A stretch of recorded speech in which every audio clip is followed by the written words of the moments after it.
right, hello everyone. My name is Dr. Kevin Parrack. I'm one of the surgeons here at the Norman Parathyroid Center, which is affiliated now with the Hospital for Endocrine Surgery, a photo of which you can see in the background, our facility that's been, I think, 2 years now in Tampa. I'm very excited to have you all here, and as some more of you log on. There have been a bunch of questions that have been submitted, and I'm going to be going through them in no particular order. I'm not sure if we'll be able to get through all of them. And then also, I know that Julie's going to be collecting some questions as they come in and trying to get us moved along. So, welcome all. To get started, first question that came in, how long after a successful operation will the symptoms decrease? My calcium levels have been elevated for over 7 years. Obviously a common and excellent question. After parathyroid surgery, I hear it all the time. And I'll give you two answers. The first answer is the statistical average is that people who are suffering from aches and pains, that's the fastest thing to go away. We oftentimes see improvement in the first 2 to 3 days. That said, we do have some patients who in the recovery room will have resolution of chronic pain. Sadly, people have other sources of pain unrelated to parathyroid disease, and of course, we don't expect that to get better, but parathyroid-related aches and pains are usually the first symptom to get better.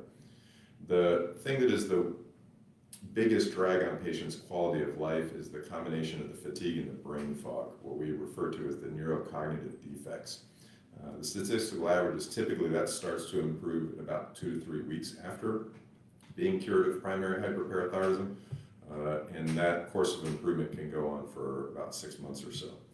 So that's the statistical average answer. The other answer is it's very patient dependent. And if you go online and you read about individual patients' experience with this disease, I've kind of seen a range of instantaneous relief of symptoms in the recovery room, and people love to write about that online because it's amazing. But also I remember very clearly a gentleman who had absolutely no improvement in his symptoms for 5 months after the surgery. And I remember him vividly because his wife had ALS. He was her sole caretaker, had to lift and carry her every day. And I remember for 2 reasons. One, he had arranged to have his wife put into a nursing home after a surgery because he was so worried he wouldn't be able to carry her. And he contacted me afterwards, and he went and got her the day after his surgery to resume full caretaking of his wife.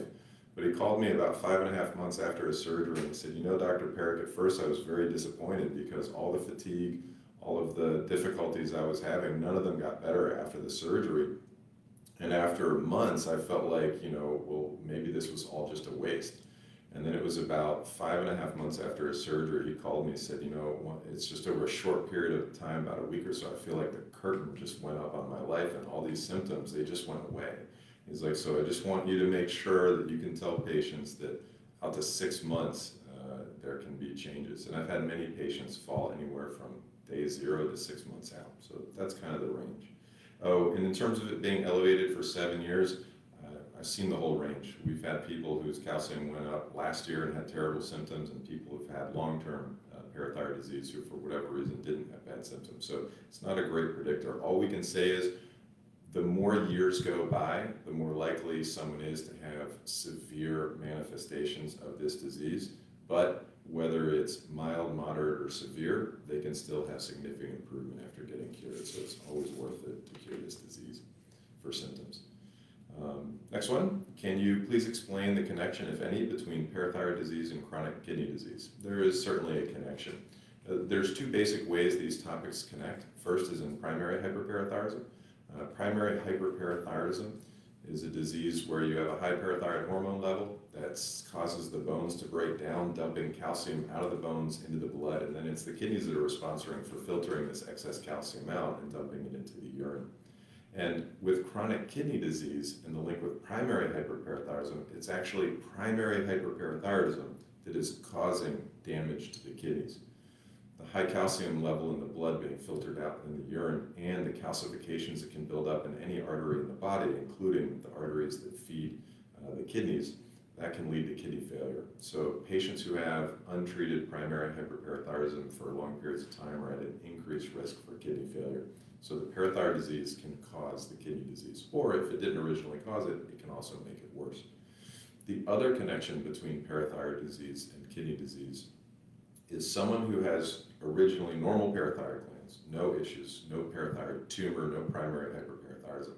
If they develop chronic kidney disease that progresses to the point where they wind up getting close to dialysis or then beginning dialysis, usually we see it in patients with GFR around 20,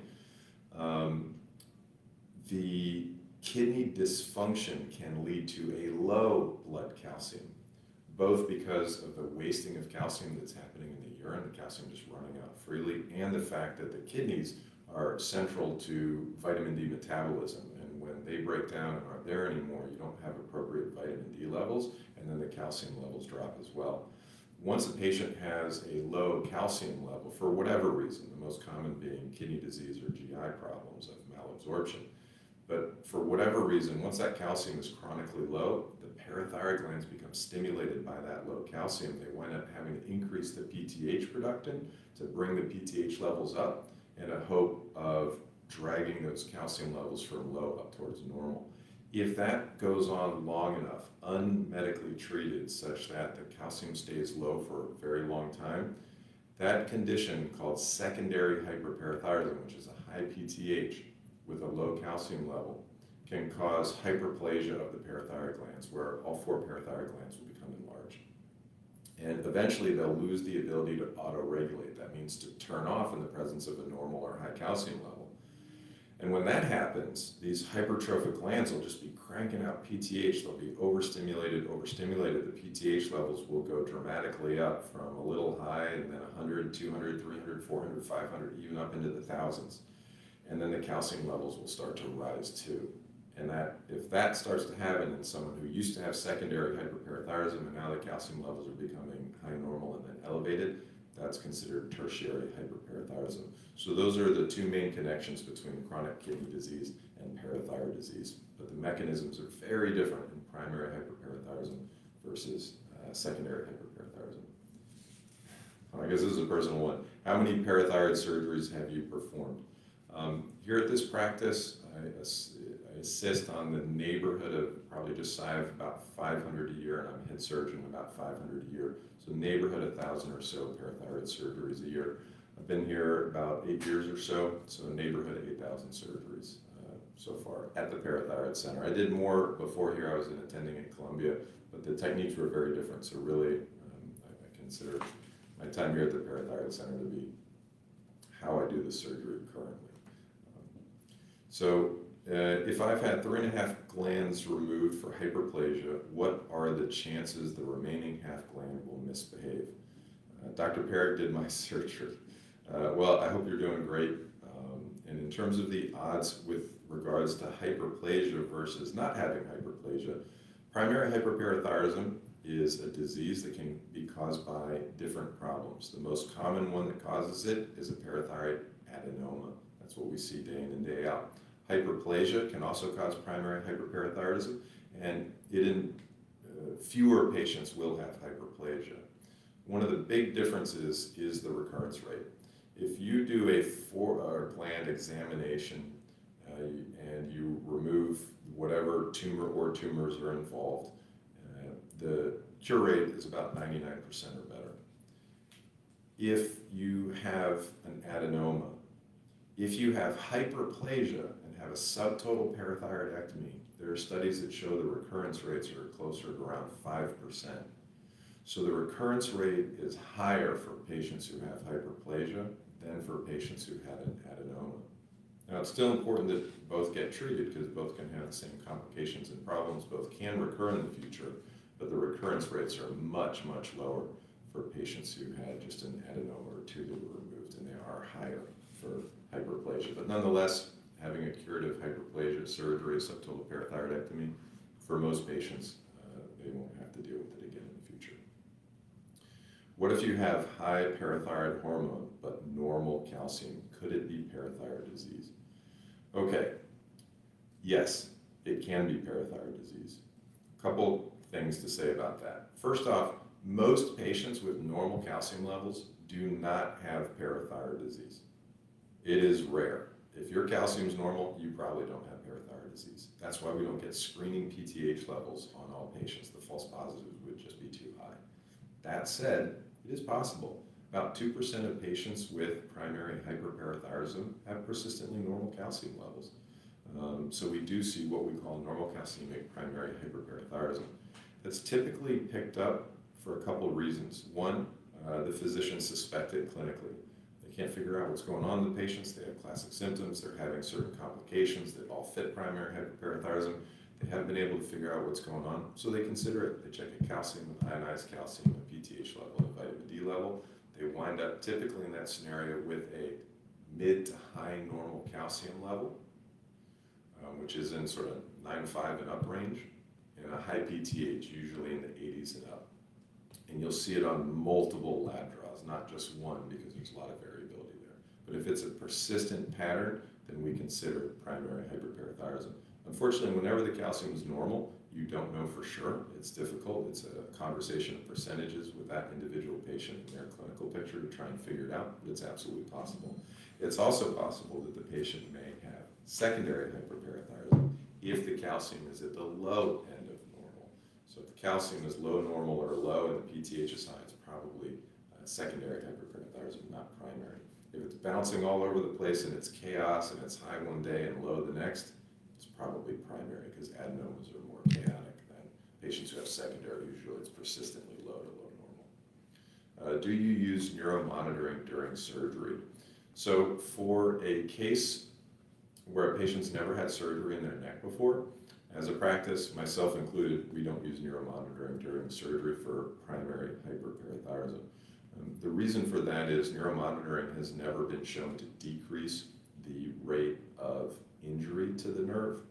Studies have shown in parathyroid surgery very clearly that the nerve injury rate is inversely proportional to volume.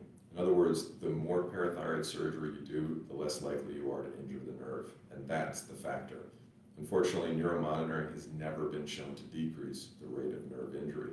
What it does is allows the surgeon to find out about that injury sooner, and then they may choose to do a unilateral surgery instead of a bilateral surgery. That is the theoretical advantage of neuromonitoring. But in a first-time operation, I don't think there's any data to support that it's a worthwhile idea. That said, where the debate comes in is in reoperative surgery, and that's something that we debate for specific cases. And for certain cases, some of our surgeons have used neuromonitoring, and for other cases, not necessary. Very case-by-case basis, depending on the exact issues. But unfortunately, it's not neuromonitoring that decreases the risk of having a nerve injury. It's the surgical technique that's used. Here's one. Oh, this is an interesting one. We get a lot of MEN questions because they are always interesting. I have MEN1 syndrome, and 13 years ago, one parathyroid adenoma was detected and removed during a planned thyroidectomy before I knew I had this genetic condition. I now have been told the remainder except one half need to be removed. My question is, if it is going to be easier or more difficult for my surgeon to do this surgery because of my former thyroidectomy? The answer is more difficult. Reoperative surgery, meaning that if a patient has had an operation in their neck prior to a parathyroid surgery, the surgical time and surgical risks go up. Scar tissue in the neck is kind of like pouring Elmer's glue into someone's neck. It sticks everything together and it hides what you're trying to look at. You can't see well what's there. So that requires diligent surgical technique to know exactly where all the variable positions for, say for example, a nerve is, so that you avoid going through all of those areas until a nerve is identified. You also know all the possible locations for a given parathyroid gland, so that you approach it in such a way that you're not going through the potential blood supply of that parathyroid gland, so that by the time you find it, you haven't disrupted its blood supply and killed it. So these are some of the things that make it more time consuming and more difficult, and increase the risks. Now this is another one where surgical volume makes a big difference. The question is, how many reoperative parathyroid surgeries does an individual surgeon do? That's what's going to influence how high the risks are. The other thing that will make a difference is, what does the imaging show? Finally, the time that passes. After a surgery, scar tissue develops, and the early form of scar tissue is extremely dense and robust. a process called remodeling occurs, where over time that scar tissue is replaced by a different form of collagen, and it becomes progressively softer, less sticky, and easier to deal with over time. Any surgery within a year, I usually don't recommend, because that can increase the odds of killing a normal parathyroid gland. Surgeries inside of 3 years, the difficulty is up significantly in the absence of positive imaging. And in a case like yours, you really want to find all 3 of those glands. And it's unlikely imaging would be positive for all 3 for most modalities. There are some exceptions, but that's a topic for a different time. And once you get out towards the 10-year plus range, for many patients, the scar tissue will become so light, it'll almost be like they never had surgery. Unfortunately, it's unpredictable. Some patients, for whatever reason, don't remodel properly, and even after 10 years, it's still like concrete in their neck. And there's just no way to know until you get in there. So the simple answer is yes, it can be more difficult, but at 13 years, there's a good chance, hopefully, that scar tissue has softened up enough that it won't be onerously bad. And in the hands of a skilled surgeon, what I try and tell patients is, I don't know what I'm going to find, but I know how to approach it safely. And so that's really the goal. Do a safe surgery, look in the locations where parathyroid glands are supposed to be. Don't look in the locations where parathyroid glands can't be.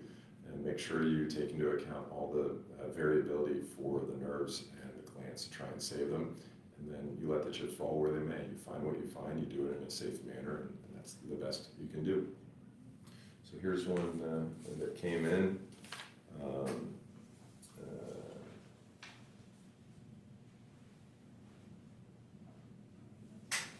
Gotcha. I have a completely intrathyroid parathyroid adenoma, and my doc wants to biopsy it to confirm. What are your thoughts?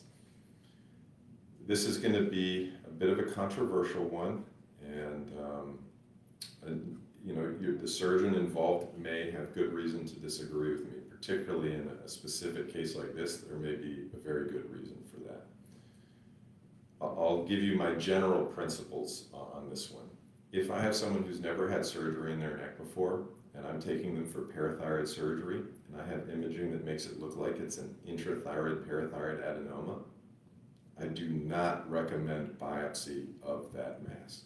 I do not. There can be some problems with biopsy. The main problem is, unlike thyroid nodules, parathyroid tumors are highly vascularized. You stick a needle in them, and they are going to significantly bleed. They just will. And when you have bleeding in the neck, you have scar tissue formation. So if you stick a needle into a parathyroid tumor, confirming that it is a parathyroid tumor, and then you go to take it out, you just took an uncomplicated, easy surgery, and you introduced scar tissue. And that's going to affect surgical technique. Most of these parathyroid tumors that are intrathyroid come out of the thyroid absolutely beautifully. They lift right out. They have some blood supply to it, but they're not scarred in, they're not stuck in, they come out very nicely. You can see the borders very clearly. Once you stick a needle in them and they bleed and you introduce the possibility of scar tissue, it's not coming out cleanly anymore. Now it's scarred in and stuck to that thyroid. And God forbid it's near the nerve. You just took a very easy surgery and you introduced a risk of a nerve palsy. So I am opposed to biopsy of intrathyroid masses for someone who's never had surgery in their neck before. Because when I do the surgery, our technique here at the Parathyroid Center, we're going to be looking at the 4 parathyroid gland locations regardless and seeing where those glands are. And if there's an intrathyroid parathyroid adenoma, whether it's a 5th gland or just one of the 4, or whatever the situation is, we can address that separately. We can open the thyroid, we can examine those masses, we can deal with that issue, and it's easy and very straightforward, not a problem.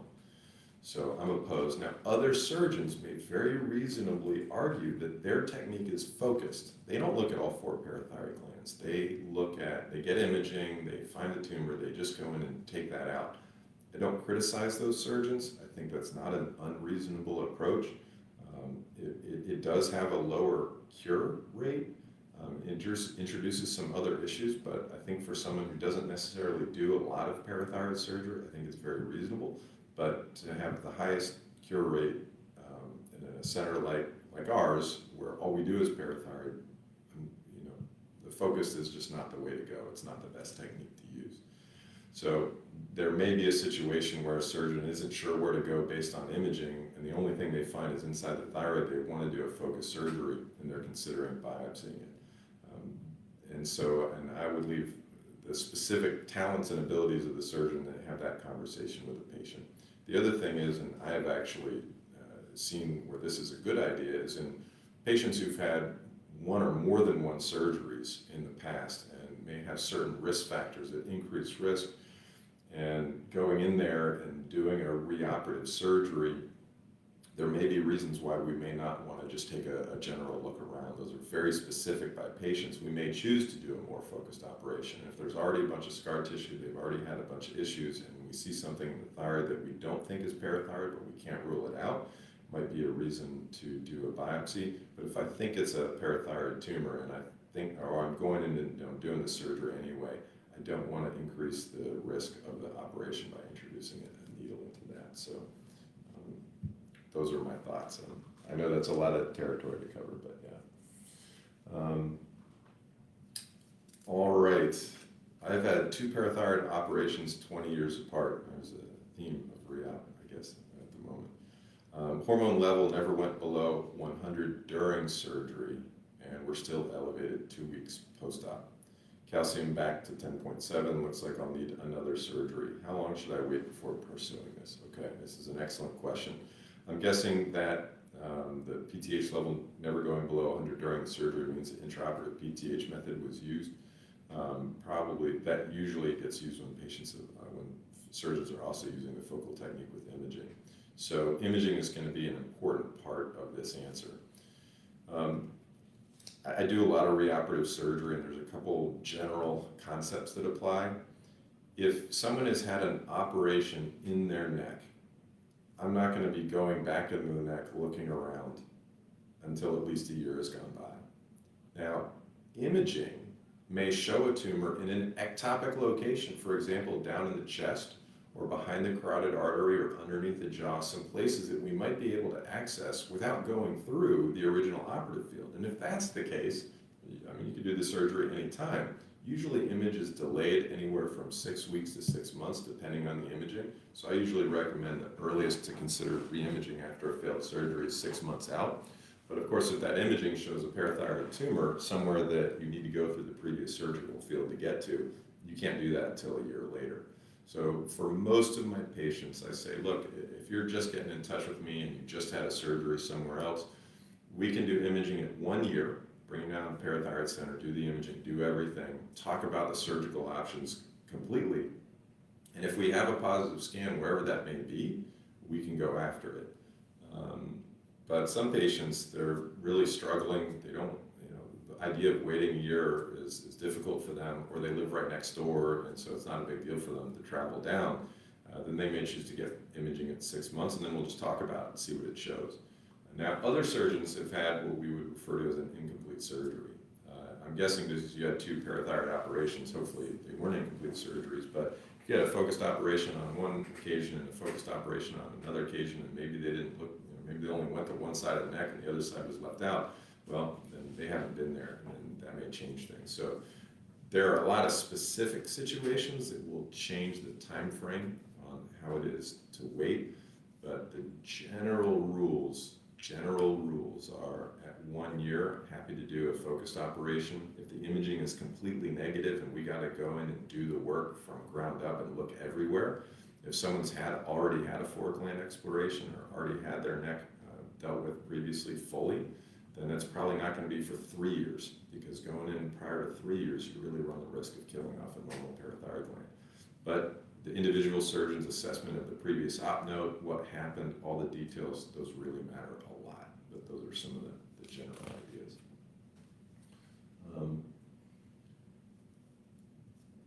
My question is about intrathyroid, parathyroid adenomas. Have you ever had to excise any portion of the thyroid gland? Well, that's interesting, since we just had a question very similar to this. The answer is yes. In fact, just in case any of my patients from just recently are watching, I just did the surgery actually yesterday.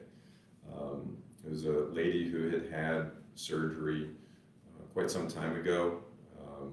It was a long operation, 4 or 5 hours. Her PTH level initially dropped, or the calcium level dropped sometime around the surgery with lots of specimens and a thymus being taken out.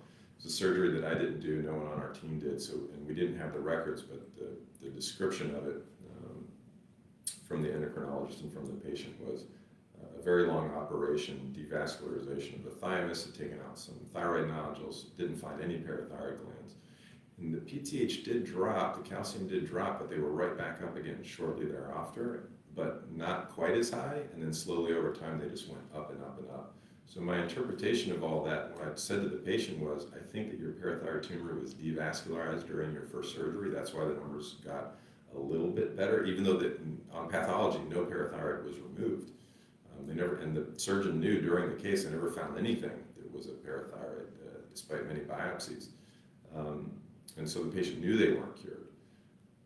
But that devascularization of the parathyroid glands can cause the PTH to temporarily improve. And that's part of the reason why intraoperative PTH monitoring isn't the greatest, because it makes a lot of those types of mistakes. When the patient wasn't cured and they came to see us and we did their imaging, we could see what appeared to be a left lower parathyroid adenoma. But when we started the surgery yesterday and took a look, we couldn't see any parathyroid gland in the typical spots where a left lower parathyroid gland should be. The other problem is we didn't know the status of the other parathyroid glands. So blindly resecting a portion of the thyroid, you run the risk of killing a potentially normal parathyroid gland, which is not good. Normal parathyroid glands are like gold. You want to preserve them as much as possible. Her previous surgery had been a long time ago. It had been long enough ago that the scar tissue had softened up that we could take a look. So I went ahead and looked, and we found another completely normal, beautiful parathyroid gland, no evidence of any tumors anywhere else. And so now we knew two things that were important. One, we had a normal parathyroid gland, and that took the risk of hypoparathyroidism off the table. Two, we had no evidence either on imaging or in the operating room of a parathyroid tumor in some other location. And we had both on ultrasound and on sestamibi scan. Sestamibi scan showed increased uptake around the lower pole of the thyroid. And on ultrasound, we could see what was obviously a thyroid nodule in the front part of the lower thyroid. But on the back side, behind that nodule, but fully within the thyroid, was what we call a hypoechoic, or a low density mass inside the thyroid. Sometimes they're parathyroid tumors and sometimes they're not. So I did what's called a partial left lower thyroid lobectomy. I took out the bottom half of the left thyroid lobe in its entirety to make sure I didn't accidentally cut through a parathyroid tumor, which can cause, you don't want to break these tumors. You want to make sure you get it out entirely. And after that, we removed that specimen, opened it up on the back table, found what looked like a parathyroid tumor in there, sent it to the pathologist. They confirmed it was a parathyroid tumor. And in the recovery room, after she, we don't check a PTH in the operating room because of all the errors that can introduce. But in the recovery room, we check a PTH level because that's a better one. And her PTH had dropped from over 100 down to 15. So she was cured. And we knew she was going to be okay because we knew she had another good parathyroid gland. So good question, because I just did this surgery yesterday. But intrathyroid, parathyroid adenomas, I see them pretty routinely. And there's a process how to deal with them. But that process depends on exactly what the clinical scenario is. I just brought up that other clinical scenario because that's a surgery I did yesterday, so it was top of mind and it was a good one. So if you're watching, I'm very happy for you. What is the likelihood of recurrence or persistence of hyperparathyroidism after surgery? What steps can be taken to monitor for recurrence or persistence following surgery? Okay, so I was actually alluding to this previously when I mentioned the different approaches. There's some good studies on this. If you do a four-gland exploration, you examine all the parathyroid glands, you take a tumor out, the chance of cure is about 99%, and that's durable. Whether it's short-term or long-term, it should be about 1%. Persistence, 1%. Recurrence. There's some variability there on patient factors, and there's a lot of them. I won't go into all those details, but there are a lot of reasons I may tell a patient there's a higher rate of recurrence or persistence in your case. But as a general rule, without any of those special features, it should be low. There's different studies from different groups looking at focal operations or unilateral operations, sort of using imaging to guide you to the parathyroid tumor to take it out. And there's a lot of different practices around the world that use those techniques. And in general, the best places, the short-term cure rate's about 95%. So the odds of having persistent disease out of those about 1 in 20. So not that bad, perfectly reasonable surgery technique, but does have a higher chance of persistent disease. Now, in Italy, they did a beautiful study where they looked at long-term follow-up of patients, which frankly, a lot of parathyroid patients don't get long-term follow-up, but for the Italian study that looked at long-term follow-up and compared four-gland examination versus focal operations, they found that the cure rates for the four-gland examinations were durable, and they found that the cure rates for the focused operations were not durable. Those short-term, we're cured at a year, after, I forget the time, but it was 5 to 10 years, whatever it is, after multiple years went by, the cure rate from the focused operations dropped all the way down to 83%. So that's a big difference, and that's part of the reason why we advocate and argue for examining all 4 parathyroid glands. And in terms of to monitor for recurrence, the big one is the calcium level. If the calcium's normal, and there can be a lot of variability in PTH levels after surgery for a variety of different reasons, either bone hunger, kidney issues, all kinds of stuff. But if the calcium's normal, probably don't have a recurrence. If the calcium's high, then it needs to be investigated. But that's true for anyone. Anyone with high calcium, you can figure out why. Are you able to tell how long an adenoma has been there after you remove it? Tell? No, I can't tell. Can I guess? Yes. So how do we get an idea about this? Is luckily we see so many patients. We have some patients who we have the benefit of having labs going back for decades. And so we can get a reasonable idea on when their tumor came in. Now, most of those patients with decades worth of labs, good doctors are going to refer them right away. But we've had some patients who've had decades worth of labs, but they didn't get referred right away. And I've seen enough of those charts to get an idea. And we talk about this a lot of what to expect over those time frames. And I can usually guess roughly the age of something based on size and the presence or absence of scar tissue and calcifications and what the ultrasound looked like. So the typical tumor, the routine tumor that we take out day in and day out for a patient who's had good follow-up, they've usually had this disease for about 5 to 7 years, and that tumor is about 1 centimeter in size. That's sort of the standard. Once tumors are 15 years or more, that's when oftentimes we'll start to see scar tissue develop. Once tumors hit significantly older than that, they'll start to get calcifications in them, some of them, or on ultrasound, they go from being low density to even density with thyroid tissue or even high density. Those are all features of a very old tumor. And some of the tumors will grow quite a bit. The largest parathyroid tumor I ever took out of a patient was 9 centimeters, and she'd had documented primary hyperparathyroidism for 30 years. It was horrible. And the reason she got referred is she finally went into kidney failure. And the nephrologist said, hey, your kidneys failed because of your parathyroid disease. You should go have that taken out. And 9 centimeters, that was the biggest I've ever seen. But I've had other patients who had 2, 3, 4 centimeter parathyroid tumors who clearly had this disease for 15, 20 years. So we can take guesses, but we don't know for sure, because we've had other patients who had long-term documented primary hyperparathyroidism, but clearly the tumors were growth restricted for one reason or another. Usually we find they're either contained in scar tissue or they're intrathyroid. Fully intrathyroid parathyroid adenomas are much smaller for the same PTH level or for the same age as tumors that are extrathyroid. So there's some considerations, but that's how I make a guess when patients ask me. Having trouble getting into an endo, is it possible to come see you without an endo referral? Absolutely, of course it's possible. We have patients see us from all over the world. About half our patients, as I remember, Julie, they're coming from outside Florida right now. Before COVID, 8% of our patients were international. With COVID, it initially dropped significantly and has been rising since then as people get more comfortable with international travel. And certainly patients aren't traveling from all over the world after having endo referrals within system.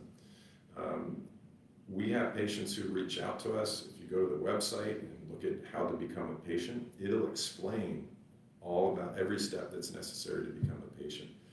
And I won't walk you through the whole process all there, but one of the key things that I encourage patients is, as you know, it can take, in some areas, it can take 6 months to see an endocrinologist. And our patients who travel to see us from Canada, even after they get a diagnosis of parathyroid disease, I think it's an average of 13 months before they can even see a surgeon.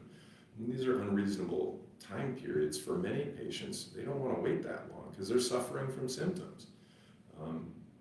And so for us, if we have a patient who goes through the process, becomes our patient, we have a screening to figure out, do they really have this disease? You know, we have a whole staff, a whole process to go through that and help patients navigate that, to make sure we don't have a bunch of patients who are just signing up and we have to talk, doctors have to spend time with them when they don't even have this disease. So we try and make that as efficient as possible. But with that screening process, once people get through that and they get an appointment with the surgeon to speak either in person or to speak to them remotely, after they get that appointment with the surgeon, it's about 2 weeks to actually have your surgical evaluation in person to make the final decisions on what to do. And if the decision is a surgery, then we can go right there and then that day. And obviously for many patients, they would rather 2 weeks instead of 6 months. And I don't fault them. You know, when I have a family member who comes to me with a problem, I don't put it off for 6 months. But look, I have a lot of friends who are endocrinologists, and with all the changes in insurance and everything, they are extremely busy. It's just not realistic for them to see routine cases the next day. They can't do it. That's just not the way it's happening now. So my heart goes out to you. I just want to encourage you. The answer is absolutely not. We have patients all the time who are referred by their knowledgeable primary care physicians, or I've had patients referred by other specialists, rheumatologists, and not endocrinologists, but neurologists, people who see this. But my favorite 2 referrals I've ever gotten in my life actually came from a hairdresser. She was a woman who's very familiar with parathyroid disease because there's a short list of things that cause hair loss in young women, and primary hyperparathyroidism is on that short list. So I had a hairdresser who referred me 2 patients because every time she has a she has a client, let's call them clients because she is a hairdresser. Every time she has a female client who's going through significant hair loss, she gives them a list of things that can cause that hair loss. And they go to their doctors and they get that testing. And when she said 2 of them over the years, it came back primary and she referred them to me. So yes, you don't need an endocrinologist to figure this out. You can figure it out yourself, actually. So, okay. Is high PTH level related to parathyroid tumor, or is there another reason? Is the high level of PTH directly or inversely proportional to calcium? So this is a cause and effect question.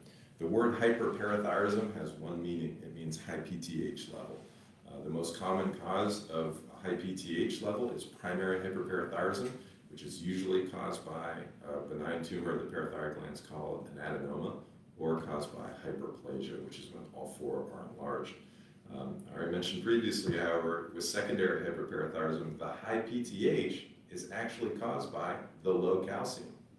In primary hyperparathyroidism, the high calcium is caused by the high PTH, but in secondary hyperparathyroidism, the high PTH is caused by the low calcium. And then when it turns into tertiary hyperparathyroidism, the high PTH drags that calcium level up from low to high. And now you've got high PTH causing high calcium levels. Those are the basic types of hyperparathyroidism. The monkey wrench gets thrown in by genetic disorders. There are genetic disorders that can fool us and make us think that it's primary hyperparathyroidism when it's not. The caveat to that is they're extremely rare genetic disorders to have, and they are usually very obvious by talking to the patient about their family history. And if the patient is adopted, don't know their family history, the odds of it being a genetic disorder are so incredibly low that you are better served treating that patient as though they have primary hyperparathyroidism rather than accidentally treating them as though they have a genetic disorder when really they have a curable disease. So that's sort of a long answer, but in general, the higher PTH is, it pushes the calcium level up. The higher the PTH is, it pushes the calcium level up. But there are different types of hyperparathyroidism, and that's what I'm trying to set up. So Julie's telling me that's all the time we have. I'm sorry if we didn't get through all your questions. There are a lot of them, some good questions. I had a lot of fun doing this, and I hope to see you guys in the future. And there are other avenues that I answer questions online. I know the Parathyroid Peeps through Inspire are doing a question and answer session with me at the end of this month. So you can find me that way, and if I didn't answer your question, I'm happy to answer them there as well. So thank you very much.